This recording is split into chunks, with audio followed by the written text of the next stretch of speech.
오늘 히브리서 13장 1절로 3절 말씀을 통해서 그리스도인은 사랑하는 사람입니다 라는 제목으로 하나님 말씀 증거하겠습니다. 믿음으로 사는 삶 시리즈 46번째 시간입니다.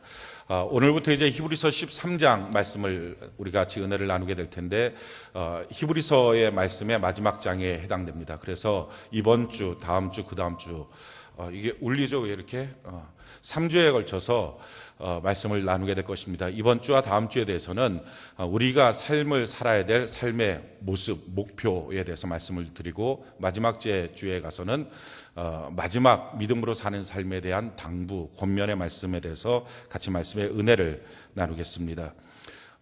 우리 믿음으로 사는 삶이라고 말할 때 이 삶은 다른 말로 말하면 1%의 믿음이 99%의 성품을 바꾸는 것이라고 말할 수 있습니다. 이 믿음이라고 하는 것은 내 믿음이 아닙니다. 나로부터 생긴 믿음이 아니라 예수님의 믿음입니다. 이 예수님의 믿음을 우리에게 선물로 주셨습니다. 나와 같은 것이 아니기 때문에 이것은 예수님의 믿음이기 때문에 이 믿음이 내 안에 들어오면 내 삶을 다 바꿉니다. 내 성품을 바꿉니다. 그래서 이 성품을 바꿔서 바꿔진 성품으로, 다른 말로 말하면 예수의 인격으로, 예수의 말로, 예수의 성실로, 예수의 사랑으로 변화된 모습을 갖고 가정에 돌아가는 것입니다. 그래서 그 가정을 치유하고 회복하는 것입니다. 그렇게 치유되고 회복된 가정을 통해서 세상을 바꾸는 것, 이 세상에 예수의 계절이 오게 하는 것, 이것이 바로 그리스도인의 삶이고 우리의 삶의 모습이 됩니다. 우리의 삶의 모습은 그렇기 때문에 이 1%의 믿음이 들어왔을 때 변화되고 우리의 삶의 모든 것들을 바꾸는 것, 이것이 산 믿음이고, 그렇게 하지 못한 믿음, 이것을 죽은 믿음, 그냥 있는 믿음이라고 말할 수 있습니다. 그렇다면 우리가 변화되고 바꾸어져야 되는 이 과정을 어디서 일어날 수 있습니까? 이것이 바로 교회 안에서 이루어집니다. 교회 안에서 예수 그리스도를 만나서 내 인생의 구세주로, 주님으로 믿습니다. 그래서 그 다음부터 예수님을 따라가는 인생을 삽니다. 그리고 나서 말씀으로 우리의 심령이 녹아지고 또 성령의 바람으로 우리를 치유하고 또 은혜의 강수가 흘러서 형통을 누리게 되고, 그걸 갖고 하나님이 나를 부르신 부르심의 소망대로 우리가 훈련되고 성숙되어서 그 모습을 갖고 가정으로 돌아가는 것입니다. 이것이 교회의 비전이고 이것이 성도들의 삶의 모습입니다. 자, 그렇다면 우리가 믿음을 갖고 있는데 이 믿음을 갖고 변화되어야 될 삶의 모습이 무엇입니까? 우리가 믿음을 갖고 예수님을 나의 개인의 구세주로 믿습니다. 나의 주님으로 믿습니다. 자, 이렇게 예수님을 구세주와 주님으로 믿고 있는 이 믿음을 갖고 내가 마침내 변화될 나의 성품의 모습, 변화될 나의 삶의 모습이 무엇입니까? 이것은 사랑과 거룩, 이 두 가지로 말할 수 있습니다.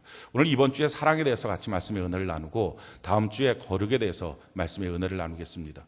예수 믿는 사람은 이처럼 사랑, 거룩, 이 두 가지로 내게 주신 이 믿음이 내 모습을 바꾸는 것입니다. 그렇기 때문에 믿음은 믿음으로 말하는 것이 아닙니다. 내가 얼마나 믿음이 있는지, 내가 얼마나 믿음의 행습을 잘하는지, 내가 얼마나 교회 생활 오래 했는지, 내가 얼마나 성경 말씀을 많이 읽었는지, 내가 얼마나 기도 시간이 있는지, 내가 얼마나 예배를 많이 드리고 헌금도 많이 하고 봉사도 많이 하는지, 믿음이 있는 사람은 이런 거 하나도 말할 필요도 없습니다. 자랑할 필요도 없습니다. 다른 사람한테 이 말 할 필요도 없습니다. 믿음 있는 사람은 사랑을 나타냅니다. 믿음 있는 사람은 거룩함을 나타냅니다. 이 사랑과 거룩으로 가정을 치유하고 그 치유된 가정을 통해서 세상을 바꿔나가는 것입니다. 세상 사람들의 삶의 목표는 성공과 행복입니다. 그래서 더 높아지려고, 더 많이 가지려고, 더 많이 행복하려고 애를 씁니다. 근데 예수 믿는 사람들은요, 성공과 행복을 위해서 노력하지 않습니다. 사랑과 거룩을 위해서 노력합니다. 왜 그렇습니까? 예수님을 주신 하나님이 자기 아들까지 주셨는데 나머지 모든 것을 우리의 삶 속에 주시지 않겠느냐는 분명한 약속이 있습니다. 우리의 삶에 필요한 나머지 모든 것들, 우리 하나님이 아신다는 겁니다. 하나님의 기쁘신 섭리 가운데 그 섭리의 인생을 살다 보면 성공도 행복도 필요한 대로 하나님이 우리에게 공급해 주신다는 겁니다. 우리가 가는 길이 성공의 길이고 행복의 길입니다.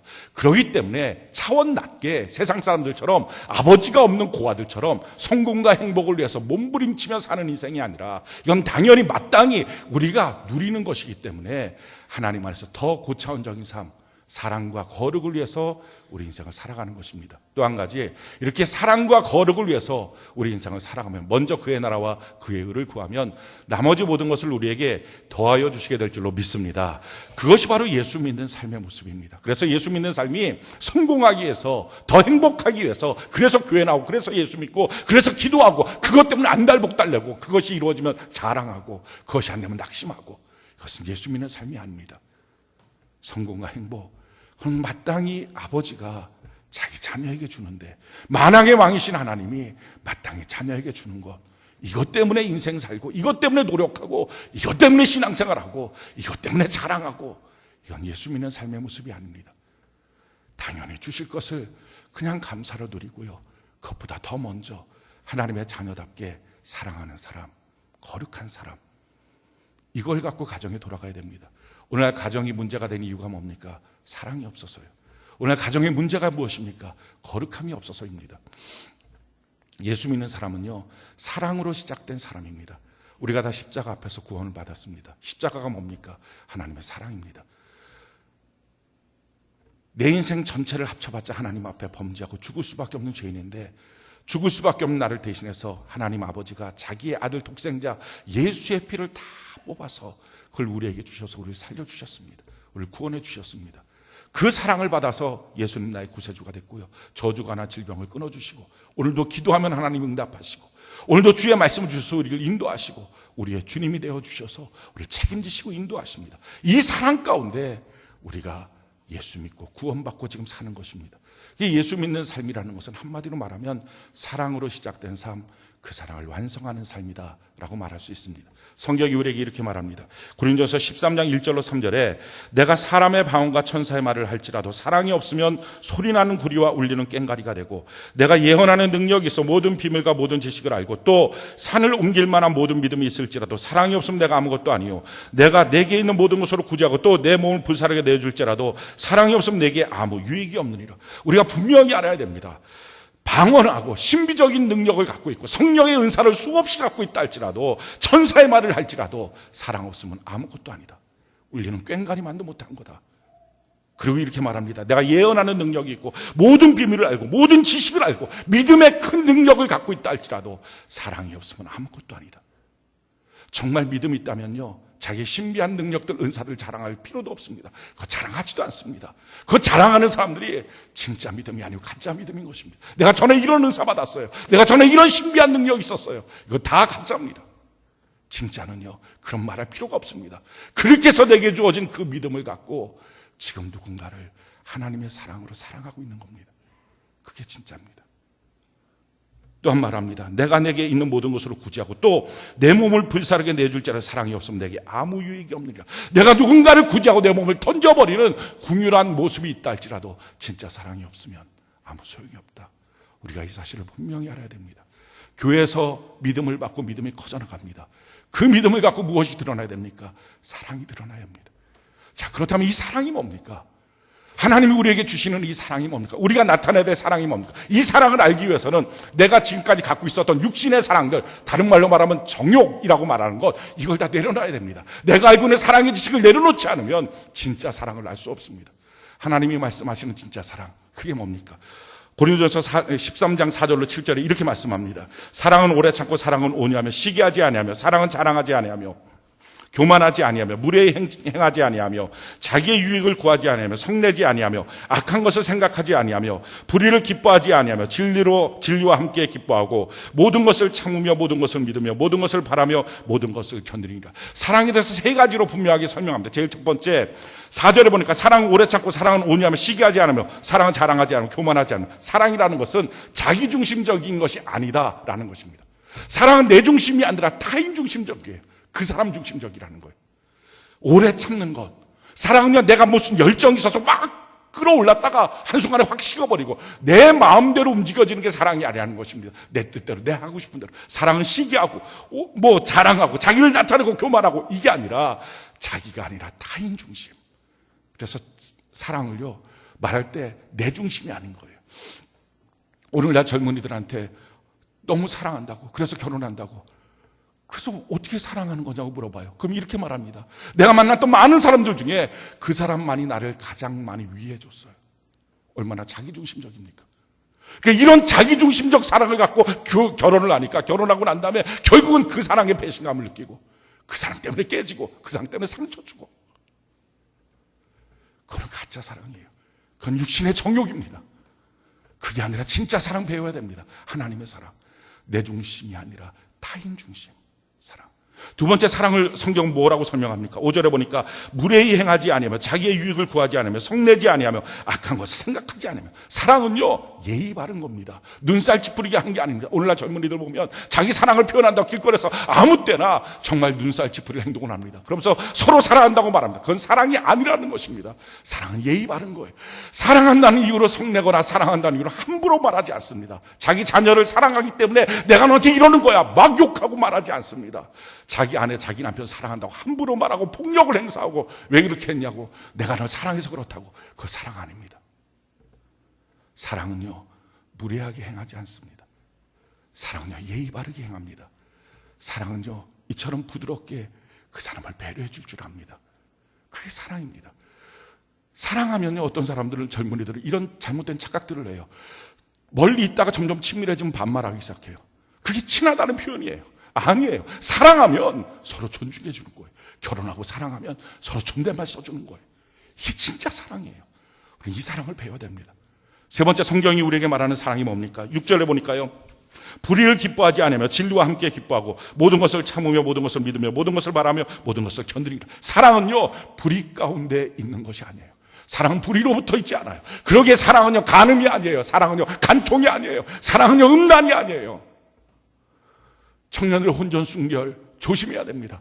왜 그걸 잘 지켜야 됩니까? 이유는요 혼전순결을 지키지 않으면 결혼하고 나서도 혼에 점사할 가능성이 매우 높습니다. 결혼이라고 하는 바운더리 안에서 하나님은 성을 주셨는데 그 성을 아무것도 아니고 점령이고 나면, 내 감정이 동하면 언제든지 나는 섹스를 할 수 있다 하면요 결혼하고 나서도 동일한 그 마음이 있을 수 있습니다. 오늘날 가정이 수없이 깨지는 이유가 이런 잘못된 마음들 때문에 시작하는 것입니다. 사랑은 불의 속에 있지 않습니다. 잘못된 관계, 잘못된 만남이 사랑이 아닙니다. 그러기에 우리는 성경적 사랑을 배워야 합니다. 성경의 사랑은 무엇입니까? 사랑은요 자기 중심이 아니라 타인 중심. 사랑은요 무례하게 행하지 않는 것, 마음대로 성내고 내가 원하는 대로 막 끌고 가는 것, 소유욕대로 내가 하고 싶은 대로 너 내 마음대로 해야 돼. 그게 사랑이 아닙니다. 사랑은요 불의 가운데 있지 않습니다. 그렇다면 이 사랑을 배워서 누구를 사랑해야 됩니까? 오늘 성경이 우리에게 가르쳐주고 있는 게 뭡니까? 오늘 히브리서 13장 1절에 이렇게 말씀합니다. 형제 사랑하기를 계속하며. 그 사랑을 갖고 형제를 사랑하라는 것입니다. 우리에게 형제가 무엇입니까? 두 종류의 형제가 있어요. 제일 첫 번째 영적 형제가 있습니다.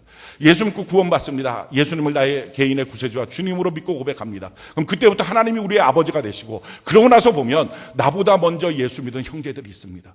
영적 가족입니다. 내 후에 예수 믿는 사람들이 있습니다. 영적 가족입니다. 이 영적 가족들, 이들을 사랑하라는 것입니다. 성경은요 이들이 남남이 아니라 가족이라는 거예요. 하나님 아버지를 모시고는 가족이라는 거예요. 예수 그리스도의 몸이라는 것입니다. 그래서 성경은 교회를 표현할 때 이렇게 표현합니다. 믿는 사람들이 다 함께서, 사도행전 2장 44절 이하 보니까 함께 있어. 그 다음에 물건을 서로 통용하고, 그리고 46절에 나눠주고, 46절에 보니까 날마다 마음을 같이하여 모이게 힘쓰고. 이게 교회의 모습이었습니다. 모이게 힘쓰고 한 마음이 되고 같이 통용하고 같이 사랑하고. 개인주의는 교회가 아닙니다. 개인주의는 영적 가족을 이루지 못합니다. 서로 사랑하는 것, 통용하는 것. 사도행전 4장 32절에 그러니까 믿는 무리가 한 마음과 한 뜻이 돼요. 모든 물건을 서로 통용하고 자기 재물을 조금도 자기 것이라 여기 말하는 자가 없다. 자기 중심 자기 것 이렇게 말하지 않는 것. 영적 가정인 이 교회 안에서의 세런들, 자기 성도들, 이걸 사랑하라는 것입니다. 두 번째, 그런가 하면 또 다른 형제가 있습니다. 그것이 바로 우리의 육의 가족입니다. 우리 가족이에요. 그 가족을 서로 사랑하라는 것입니다. 하나님이 주신 그 가정 안에서 이 사랑, 하나님께 배운 사랑을 갖고 사랑하기 시작하는 것입니다. 성경이 우리에게 이렇게 말합니다. 요한복음 1장 4절 20절에 누구든지 하나님을 사랑하노라 하고 그 형제를 미워하면 이는 거짓말하는 자니 보는 바 그 형제를 사랑하지 아니하는 자는 보지 못하는 바 하나님을 사랑할 수 없느니라. 우리가 이 계명을 주께 받았으니 하나님을 사랑하는 자는 또한 그 형제를 사랑할지니라. 성경이 우리에게 분명히 말합니다. 보는 바 형제도 사랑하지 못하면 하나님 사랑한다는 그 말은 거짓말이다. 그러니까 내 교회 안에서의 세런들을 사랑하지 못하면, 내 가족들을 사랑하지 못하면, 그렇다면 그러면서도 나 하나님 사랑해요, 이거는 성경 말 그대로 거짓말이라는 거예요. 그런 사랑은 성립될 수 없다는 것입니다. 내가 정말 하나님을 사랑하고 있다면 내 교회 안에서의 세런들, 내 가족 사랑하게 된다는 것입니다. 여기서 한 걸음 더 나서 이렇게 말합니다. 요한일서 3장 14절에 우리는 형제를 사랑함으로 사망에서 생명으로 들어간 줄을 알거니와 사랑하지 않은 자는 사망에서 머물러 있느라. 우리가 형제를 사랑해서 사망에서 생명으로 옮겼다. 구원받았다는 겁니다. 그러니까 우리가 형제 사랑하는 것으로 내 구원이 확증이 된다는 것입니다. 그래서 또 한번 이렇게 말하죠. 요한복음 5장 24절, 이 대구절인데 대구절에 이렇게 표현합니다. 내가 진실로 진실로 너희에게 이르노니 내 말을 듣고 또 나 보내신 이를 믿는 자는 영생을 얻었고, 그러니까 한 구절에서는 믿으면 영생을 얻는다. 또 한 구절에서는 사랑하면, 형제를 사랑하면 영생을 얻는다. 똑같은 구절인데 이 똑같은 구절을 각각 믿음, 사랑으로 표현했습니다. 그러니까 같은 표현이라는 거예요. 예수 믿니? 형제 사랑하니? 이게 똑같은 표현이라는 것입니다. 우리가 성도들한테 물어봐요. 예수님 믿습니까? 아멘. 근데 뭔가 이상해요. 믿음의 능력도 없고 믿음의 향기가 없어요. 이유는요, 형제 사랑하지는 않아요. 자기 세력들 미워하는 마음 그대로 붙잡고 그냥 살아요. 성경의 말씀 그대로 표현하면요, 예수 믿습니까? 형제 사랑하십니까? 당신의 세력들을 사랑하시고 당신의 가족을 사랑하십니까? 이 질문은 똑같은 질문이라는 것입니다. 내가 형제 사랑하는 거. 그래서 그 질문 그대로 형제를 사랑하는 사람으로 바뀌어진 거. 내가 예수님을 나의 개인의 구세주와 주님으로 믿고 고백했어요. 그렇다면 이 믿음은 믿음으로 나타나지 않고요, 사랑으로 나타나는 거예요. 믿음이 믿음으로 나타나기 때문에 오늘날 교회가 이해할 수 없는 곳이 되어버렸어요. 교회 다니는 성도들에 대해서 뭐하러 교회 다니냐 이런 말들 듣기 시작한 거예요. 잘못된 믿음, 병든 믿음이 되었기 때문에 그렇습니다. 제대로 된 성경적 믿음을 가지면 이 믿음은 형제를 사랑하는 것으로 표현되게 되어 있습니다. 자, 그러면 이 형제들을 어떻게 사랑해야 됩니까? 오늘 성경이 우리에게 가르쳐주는 것이 무엇입니까? 히브리서 13장 1절에 형제 사랑하기를 계속하고 라는 거예요. 계속 사랑하는 것, 끊임없이 사랑하는 것, 꾸준히 사랑하는 것. 그래서 우리 사랑이 아니에요. 우리 사랑은요, 막 열정으로 불붙었다가 어느 날 사랑이 식어요. 막 뜨거워서 더 이상 같이 살지 않으면 못 견디겠다가 같이 사는 게 죽을 것 같다가 지옥이라고 이혼해버려요. 이게 우리가 갖고 있는 사랑이에요. 이 사랑 말고요, 하나님이 우리에게 요구하시는 사랑, 형제를 사랑하는데 끊임없이 꾸준히 사랑하는 것. 십자가의 사랑이 이런 사랑이에요. 십자가 앞에서 주님이 우리를 사랑하실 때는요, 우리가 신앙생활 잘할 때도 사랑하지만 우리가 시험 들고 흔들릴 때도 똑같이 우리 주님은 사랑해요. 이 사랑이 그대로 표현되는 것이요, 이 땅에서는 부모님의 사랑이에요. 부모님은요, 자기 자녀들 잘 돼도 사랑하고 못 돼도 사랑해요. 대학 들어가도 사랑하고 못 들어가도 사랑해요. 우리 자녀들이 성공해도 사랑하고요, 그렇지 않아도 사랑해요. 제가 저희 할머니한테 한번 물어봤어요. 할머니는 딸만 6이에요. 저희 어머니가 맞이고요, 나머지가 다 이모님 5분 이렇게 있어요. 제가 할머니한테 이렇게 물어봤어요. 할머니, 우리 어머니를 포함해서 5명 이모들 중에서 누구를 제일 많이 사랑하세요? 이렇게 물어봤어요. 짓궂은 질문이죠. 그러면 센스 있으면 할머니가 그래, 너희 엄마다 아무도 없었으니까 그렇게 할 것 같은데 우리 할머니가 센스가 없어요. 할머니가 이렇게 대답하시는 거예요. 아픈 손가락. 저 할머니 앞에서 울었어요. 봤다. 손가락 5개 있는데 어느 손가락에 신경 많이 쓰입니까? 아픈 손가락. 6명 딸들이 있는데 누구한테 지금 마음이 가장 많이 가 있어요? 아픈 손가락, 아픈 딸. 상처받고 힘든 딸. 그래, 그게 부모님의 사랑이에요. 부모님의 사랑은요, 잘 되든 못 되든 내 아들, 내 딸이에요. 그래서 우리는 사랑을 깨달아요. 하나님의 사랑, 우리에게 요구하시는 사랑이 뭔지. 그 사랑은요, 받는 사람의 조건에 따른 게 아니라 주는 사람의 마음이라는 거예요. 우리는 그 사람이 사랑받을 만한 조건이 있다 없다, 그 사람 때문에 내가 사랑을 해주고 싶어도 그 사람이 이런 식으로 표현하고 이렇게 말하고 이렇게 행동하니까 내가 사랑할 수 없다. 아니에요. 그 사람의 조건이 문제가 아니고요, 사랑하는 사람의 마음이 문제예요. 내 안에 사랑이 없다는 거, 줄 사랑이 없다는 거 이상하게 얘기해야 됩니다. 그리고 회개해야 돼요. 하나님, 내가 이 사랑이 없네요. 그리고 돌이켜야 돼요. 형제 사랑하는 거, 꾸준히 끝까지 하는 사랑.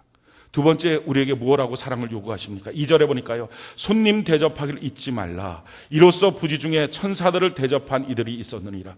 대접하는 거예요. 사랑은요, 말로만 생각으로만 하는 게 아니라 실질적으로 내 물질도, 내 시간도, 내 몸도 같이 동역하고 나눠주고 쓸 때, 그게 사랑이에요. 성경이 우리에게 이렇게 말합니다. 요한일서 3장 16절로 18절에 그가 우리를 위하여 목숨을 버리셨으니 우리가 이로써 사랑을 알고 우리도 형제들을 위하여 목숨을 버리는 것이 마땅하니라. 누가 이 세상의 재물을 가지고 형제의 궁핍함을 보고도 도와줄 마음을 닫으면 하나님의 사랑이 어찌 그 속에 거하겠느냐. 자녀들아, 우리가 말과 혀로만 사랑하지 말고 행함과 진실함으로 하자. 내게 주신 물질 가운데 누군가를 섬겨야 될 마음, 내게 주신 시간을 갖고 섬기고 내게 주신 육체를 갖고 섬기고 사랑하고 섬겨주는 것, 내 마음에 응어리진 거 풀고 멱살 잡고 있는 거 풀고 섬기는 것. 세 번째로 성경이 우리에게 이렇게 말합니다. 3절에 보니까요, 너희도 함께 갇힌 것 같이 갇힌 자를 생각하고 너희도 몸을 가져서 이제 학대받는 자들을 생각하라. 우리 주변에 특별히 더 힘든 사람들이 있어요. 그 사람들 무관심하게 넘어가지 말고요, 생각하는 거예요. 한 번 더 기도할 때 한 번 더 생각나서 기도하는 거예요. 그게 사랑이에요. 우리 세런들 가운데 더 아픈 사람이 있어요. 우리 세런들 가운데 더 어려운 사람들이 있어요. 우리 가족들 가운데 다 똑같이 사는 게 아니고요, 좀 힘든 사람이 있어요. 그때 무심코 넘어가지 말고요, 한 번 더 생각하고 그를 위해서 기도해 줄 수 있는 것, 그리고 내가 무엇인가 도울 수 있는지를 다시 생각해 보는 것, 이게 사랑입니다. 우리가 이와 같이 하나님의 사랑으로 사랑하기 시작하면요, 우리 눈이 예수님의 시각으로 바뀌어요. 왜 하나님이 그 사람을 만나게 했는지 이해가 돼요. 그 사람 욕할 사람이 아니에요. 그 사람 미워하고 분노할 사람이 아니에요. 왜 내 인생에 이런 사람이냐 얘기할 사람 하나도 없어요. 기가 막히신 하나님이 우리에게 만나게 하셨다면 그 뜻과 이유가 있어요. 예수님의 시각으로 바뀌어지는 것은요, 우리의 믿음이 우리의 성품을 바꿔서 내가 사랑하는 사람으로 변화되기 시작할 때부터 나타나요. 이 사랑으로 변화되기 위해서 그냥 마음만 갖고서는 안 됩니다. 이 사랑을요, 제일 첫 번째 내가 먼저 받아야 돼요. 이 사랑을 받는 방법이 뭐냐면은 예배 시간에 하나님의 사랑을 만나는 거예요. 그래서 저는 지나칠 만큼 예배를 강조합니다. 예배 드리라고, 예배 드릴 때 제대로 드리라고, 늦게 오는 것 아무것도 아닌 것처럼 다반사로 여기지 말라고, 하나님을 만으로 여기지 말라고, 하나님한테 제대로 예배드리는 마음, 정성껏 정신 차리고 예배드려야 된다고. 그래서 하나님 사랑 만나야 돼요. 그 하나님의 사랑 만나서 내가 변화받지 않고서는 누군가에도 사랑 줄 수 없어요. 두 번째는요, 사랑 배워야 됩니다. 우리가 알고 있는 모든 사랑들은요, 다 아니에요. 사랑해서 결혼했잖아요. 근데 결혼한 가정에서 사랑 때문에 못 살겠다 그러잖아요. 그게 우리가 갖고 있는 사랑이에요. 사랑해서 자녀를 양육하잖아요. 근데 사랑하는 자녀 때문에 못 견디겠다고 말하잖아요. 그게 우리가 갖고 있는 사랑이에요. 이 사랑 갖고서는 안 돼요. 이 사랑 갖고 가정이 들어가면 안 돼요. 이 사랑 갖고 자녀만 나면 안 돼요. 주는 것이 상처밖에 없어요. 우리 이 사랑 내려놓고요, 하나님의 사랑 배워야 돼요. 어디서 배웁니까? 그게 성경이에요. 그래서 제가 지나칠 만큼 큐티하라는 거예요.